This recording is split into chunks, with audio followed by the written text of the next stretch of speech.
All right, thanks, Renee. We've got Bob Briley from We Care Plumbing, Heating, and Air.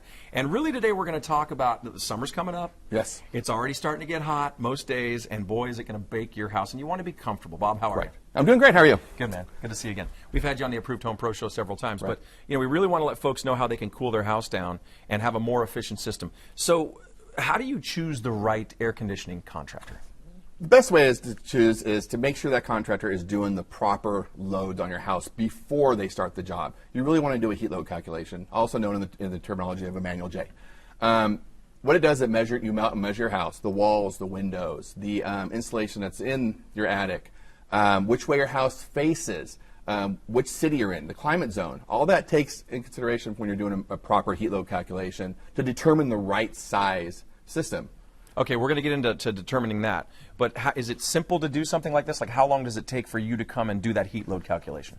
This product right here is for the back end of the heat load calculation. Okay. But to do a proper heat load calculation, it should take you anywhere between an hour to 2 hours. Okay, it all depends on the size of the house. No, it's not. And a lot of people go out into the job and do it on front. Some people take the information back and do it on the computer. It all has to be done on a computer. Okay, and how do you determine the correct size unit for your house? It's all part of the calculations you take. It all goes into a computer. It comes up with some numbers, and then you pick your equipment for those numbers to be able to attack the heat or attack the cool, whatever we're using for your house. All right, now I think I know enough about this, being on the Approved Home Pro Show for a while. While I'm not a pro, I've learned that I know that if you have a system that's too small, it works too hard and can't efficiently cool your house down. Correct. But I was talking to you in the green room earlier about having an oversized system, and actually somebody in your family has this problem. Why is that a problem at all? I'm not proud of saying that, but yes, there is. We have a family member that has an oversized system, and the problem with an oversized system, the system starts short cycling. When the system short cycles, it means the system shuts on, shuts off, turns on, turns off. Too frequently. Too frequently. So it never gets a chance to remove the heat from your house. So basically it's blowing cold air in your house, it's getting a quick fix, the thermostat's saying, hey, I'm cold. The system shuts off, and next thing you know, the house warms up real quick, and then you have a lot of hot and cold spots within your house. Okay. And how do you know, like, what are some good questions to ask a heating and AC company before they come into your house? You know, the correct questions to get the right system for you. Number one question I would ask the homeowners to ask is, does that company do a proper heat load calculation? That way you know you're getting the right size system for your house. You're not going oversized. You're not going undersized. Because if you go the opposites, it's costing you money. So if somebody comes into your home and they actually give an honest assessment, they go and look room to room and check it out, square footage, all of that, really there's not a lot of questions to ask. If they're doing all of that and the load calculation? Heat load calculation, which is also called a manual J. Right, the manual J for the pros, that is.